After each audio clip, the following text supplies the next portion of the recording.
Hello बच्चों, चलिए भाई आज हम लोग स्टार्ट करते हैं। एनर्जी स्टोर्ड बाय कंडक्टर, ठीक है ना। हम लोग पिछले वीडियो में क्या पढ़ चुके, या पिछला जो हमारा टॉपिक था वो था कि कैपेसिटेंस कैसे निकालते हैं, फार्मूला क्या बता दिया, और कैपेसिटेंस ऑफ अर्थ कितना दिखा दिया, जिससे आपको प्रूव हो गया कि the unit of capacitance which is farad is very very small. क्यों? क्योंकि अर्थ की कैपेसिटी चार्ज होल्ड कर गया, अर्थ की चार्ज होल्ड करने की कैपेसिटी ये बहुत ही कम होती है। या दिखा दिया कि अर्थ का कैपेसिटेंस कितना होता है कि 0.711 मिली फैराड, और यू कैन से 711 क्या होता है 711 या 711 माइक्रोफैराड आएगा, ठीक है।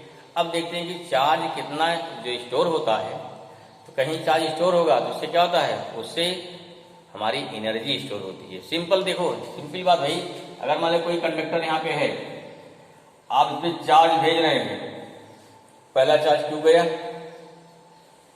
अब पोटेंशियल डेवलप यहाँ, ठीक है, ये पोटेंशियल से ही चार्ज भेज रहे हैं। जब सेकंड चार्ज जाएगा दूसरा वाला जाएगा, पहला उसको रिपल करेगा, हमें पहले वाले के अगेंस्ट क्या करना पड़ेगा, ज्यादा फोर्स लगाना पड़ेगा। फोर्स लगाया, चार्ज को डिस्प्लेस किया, F×E क्या गया ना, आपको ऑर्डर आ गया। तीसरा भेजा, अब क्या हो गया, दो मिलकर रिपल करेंगे। चौथा भेजेंगे, 3 मिलकर रिपल करेंगे। जिसमें कि जैसे जैसे चार्ज क्या होगा उससे बढ़ता जाएगा, जैसे जैसे चार्ज क्या है बढ़ता जा रहा है, वैसे से क्या रिपल्सन भी क्या उसका होता है, बढ़ता जा रहा है, ठीक। अर्थात वैसे क्या, वैसे से हमको ऑर्डर क्या हो गया, बढ़ाना पड़ेगा। सोचिए, शुरू में कम फोर्स, फिर और फोर्स लगाना पड़ेगा भेजने के लिए, और फोर्स लगाना पड़ेगा, और फोर्स। जिसमें during transfer of charge the force is not constant.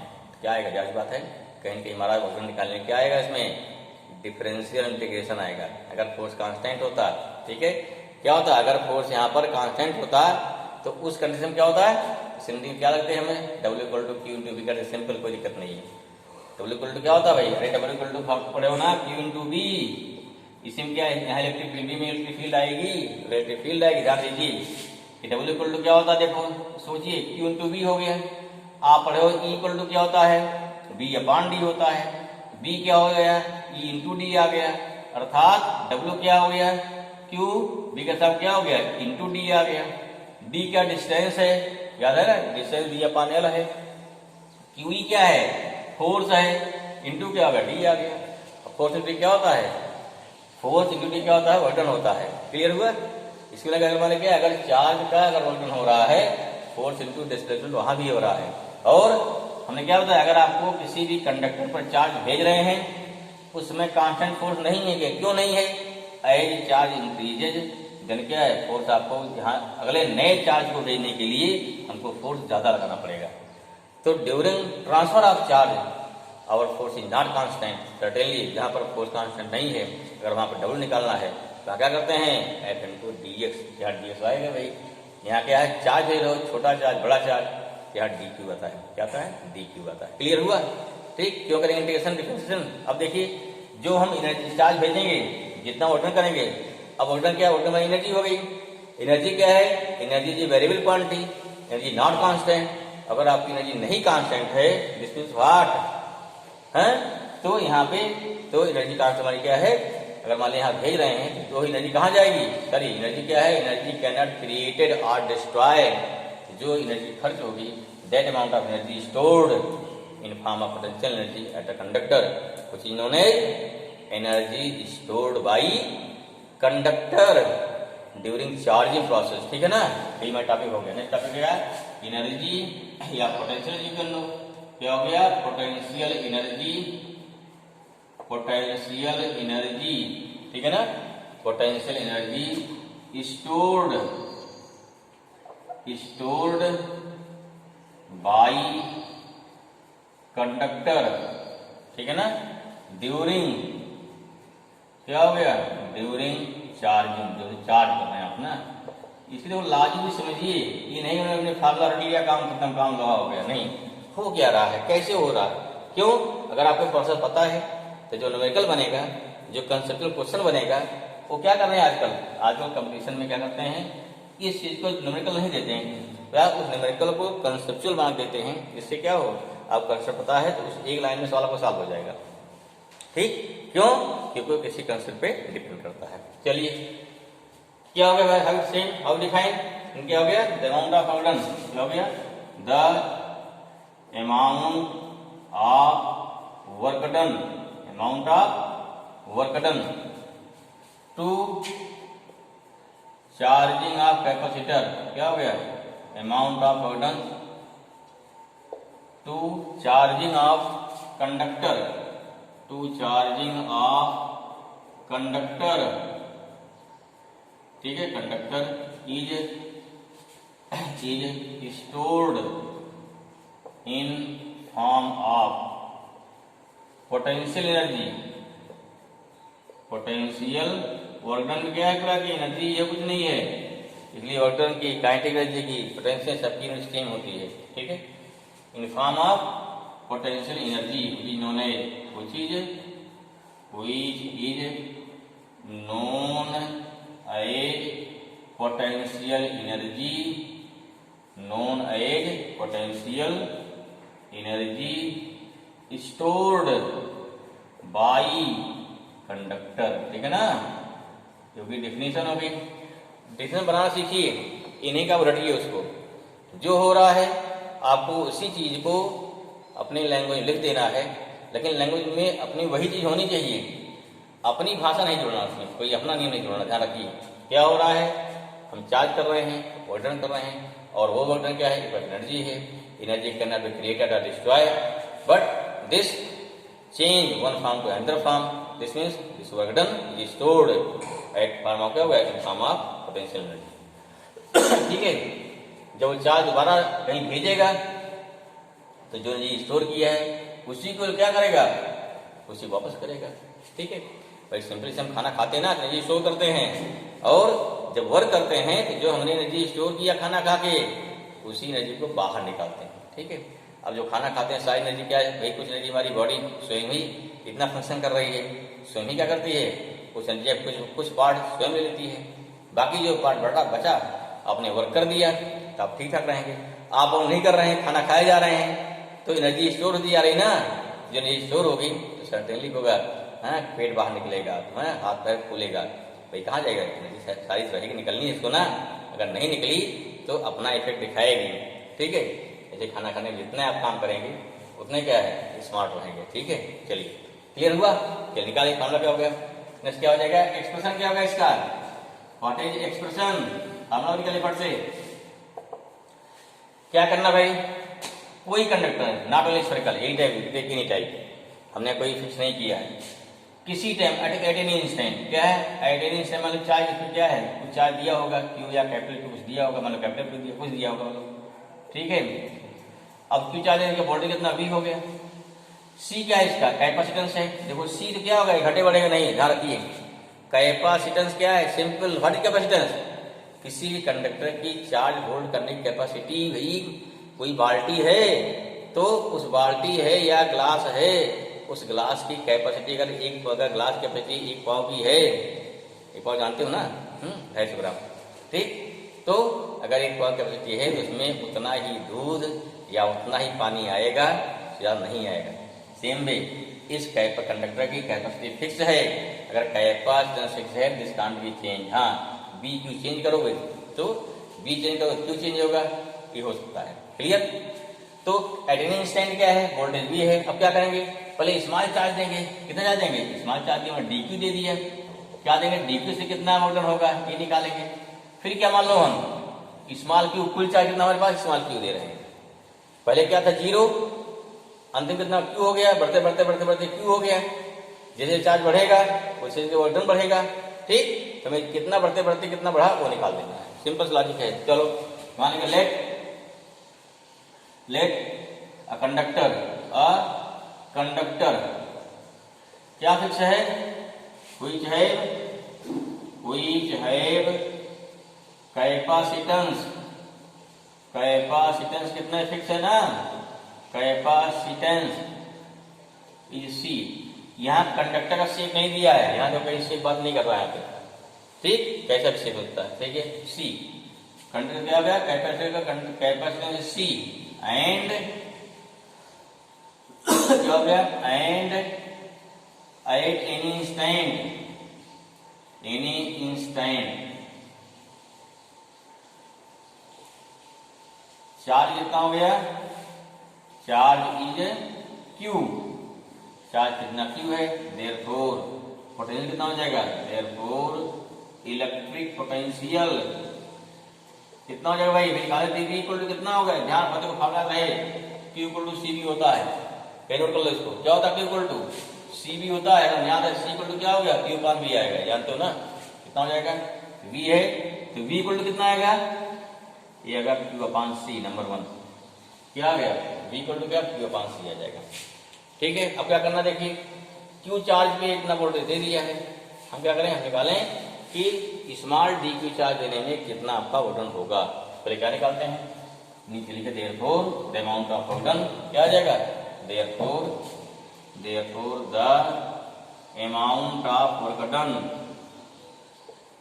The amount of work done to given charge और provide charge to given charge कितना dq, कैपिटल को मैं लिया अपने यहाँ पे dq, ठीक है, टू गिवन चार्ज dq कितना हो जाएगा, अब छोटा चार्ज वोल्टन क्या होगा अभी, आपका स्मॉल होगा, सिंस ये गिवन स्मॉल चार्ज क्या हो गया, स्मॉल वोल्टन होगा, कितना हो गया, dw इक्वल टू क्या हो गया, w आएगा कैपिटल है भाई, फॉर्मूला क्या होता है, w फॉर्मूला क्या होता है, अरे भाई v equal to w upon q होता है, w क्या हो जाएगा, q इंटू v, ध्यान रखिए हमेशा, यहाँ w की dw है क्या हो जाएगा, dq हो गया, इंटू क्या हो गया, v हो गया, समझ में आ गया, एकदम लॉजिक क्लियर रहे, ठीक है, एकदम क्लियर होना चाहिए, क्योंकि यहाँ v इक्वल टू क्या फॉर्मूला होता है, v इक्वल टू हो जाएगा dq ना अपान, ठीक है, अरे q w अपान ना, dw अपान क्या हो जाएगा, dq हो जाएगा, निकाल दोगे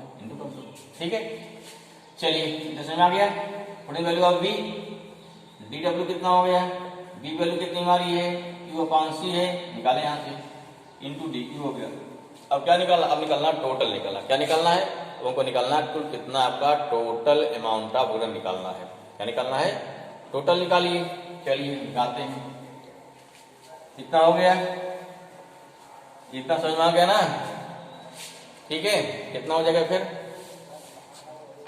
अब निकालें therefore total amount of work done, total amount of work done, ठीक है ना, क्या हो गया, टोटल अमाउंट ऑफ क्या निकालेंगे, dw कितना, q upon c into dq हो गया, वैल्यू पुट कर दिया, total amount of work done to क्या करना है, to given charge, to given charge, charge दे रहे हैं, चार्ज 0 टू q कूलम, पहले क्या था 0, कोई चार्ज नहीं था, फिर q चार्ज होगा, यहाँ क्या भाई, यहाँ हो गया टोटल w इक्वल टू हो गया इंटीग्रेशन dw, ठीक है ना, या कितना हो गया, w इक्वल टू ये हो गया q बाई c इंटू हो गया dq, लो लिमिट कितनी हो जाएगी हमारी 0, अपर कितनी हो गई q, क्लियर हो गई, लो लिमिट कितनी हो गई 0, क्यों 0 से शुरू किया,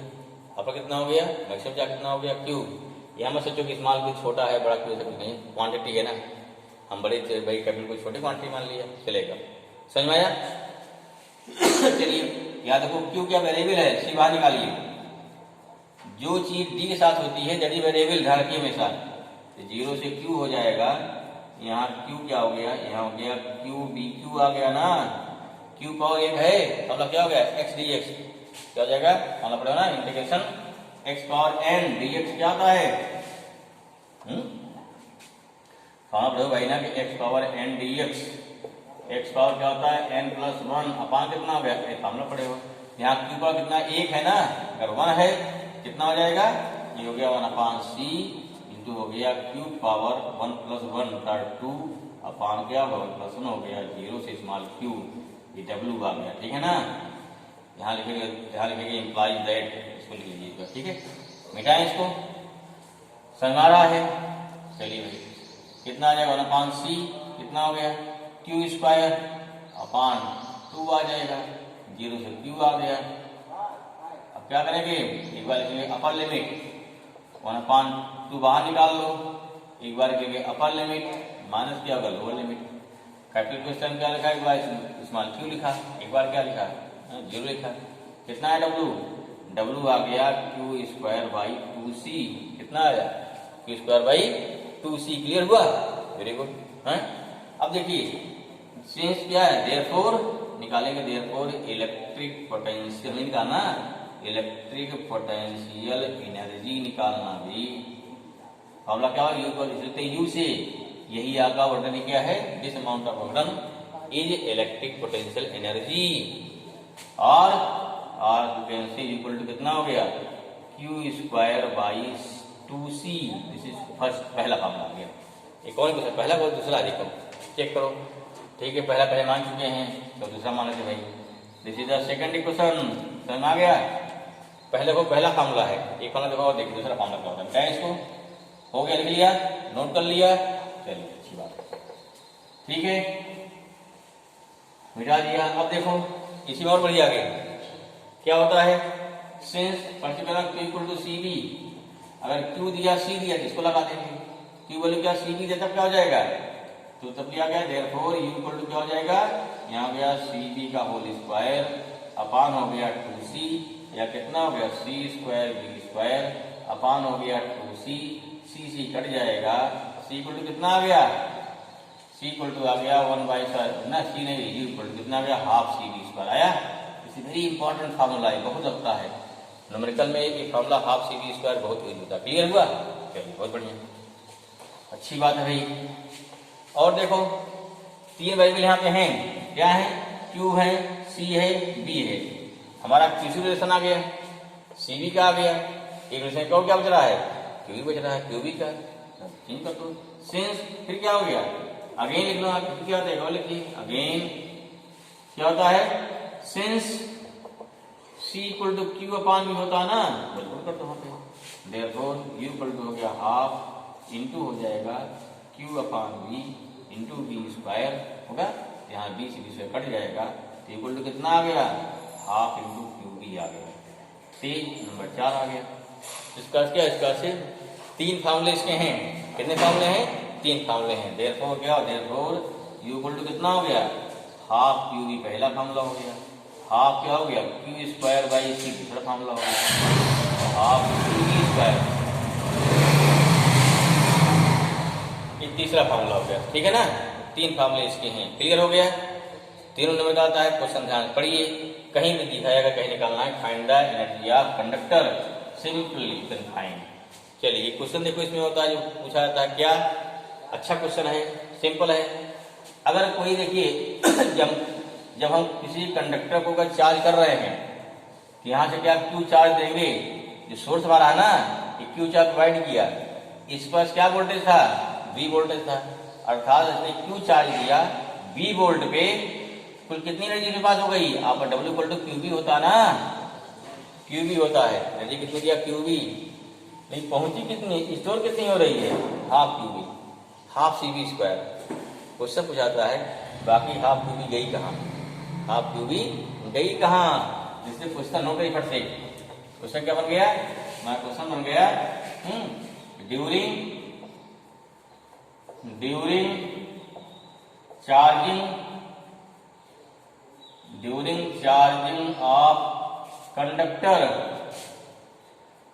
charging of conductor the amount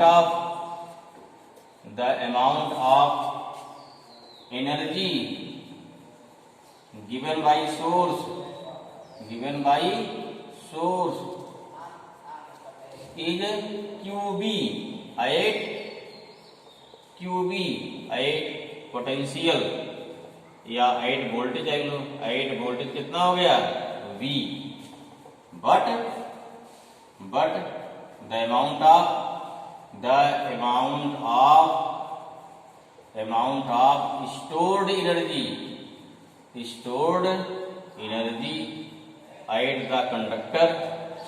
at the conductor is half QB. Then what happened? Question क्या होगा, then what happen, what happen, remaining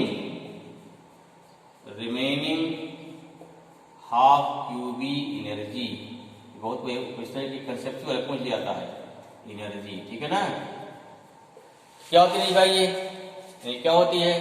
simple, जो लोग 12th में भी जो पढ़ चुके हैं वो जानते हैं कि देखो जब यहाँ जी ट्रांसफर करेंगे ऐसा नहीं होम भेज दोगे, कोई वायर जब जोड़ोगे यहाँ पे, अगर वायर से जब क्या जाएगी एनर्जी, क्या होगी यहाँ पे? करंट फ्लो होगी। अगर करंट फ्लो होगी तो जैसे करंट फ्लो होती है क्या होता है? बनता है करंट करेंट कंडक्टर बन जाता है। सब लोग पढ़े हो 9th या 10th में है। जब करंट करेंट कंडक्टर बन गया तो किसी भी करंट करेंट कंडक्टर के चारों ओर क्या होती है? एक मैग्नेटिक फील्ड जनरेट होती है। याद आ रहा है? तो बोलते हैं magnetic effect of electric current. तो जो मैग्नेटिक एनर्जी जनरेट हो गई वो मैग्नेटिक फील्ड लाइन क्या होती है? इससे बाहर निकलेंगी। अर्थात अगर जो एनर्जी जनरेट हो रही है, जो मैग्नेटिक फील्ड जनरेट हो रही है, वो इसी इलेक्ट्रिक एनर्जी का एक पार्ट है। इसे क्या हुआ कि जो आधी एनर्जी होती है in form of electromagnetic waves बाहर निकल जाती है, आधी बचती है। बात समझ में आई? This is the answer. Note down, note करिए। क्या हो गया आंसर? क्या होगा इसका? ठीक है, ड्यूरिंग चार्जिंग या ड्यूरिंग, चलो चार्जिंग ऑफ कंडक्टर, क्या हो गया? Conductor from any source, from any source, ठीक है। सम अमाउंट ऑफ क्या हो गया? Some amount of energy, some amount of energy क्या होता है? Radiated from conducting wire, from conducting wire, wire which is connected, which is connected from क्या हो गया? From source to conductor in form of क्या हो जाएगा? In form of electromagnetic wave. Therefore क्या हो गया? Therefore only half QB energy remains at the conductor, clear हुआ? समझ में आया? बाकी एनर्जी हमारी क्या होती है? बाकी एनर्जी क्या होती है? बाकी एनर्जी वो निकल जाती है in form of electromagnetic waves. I hope this thing clear, okay ना।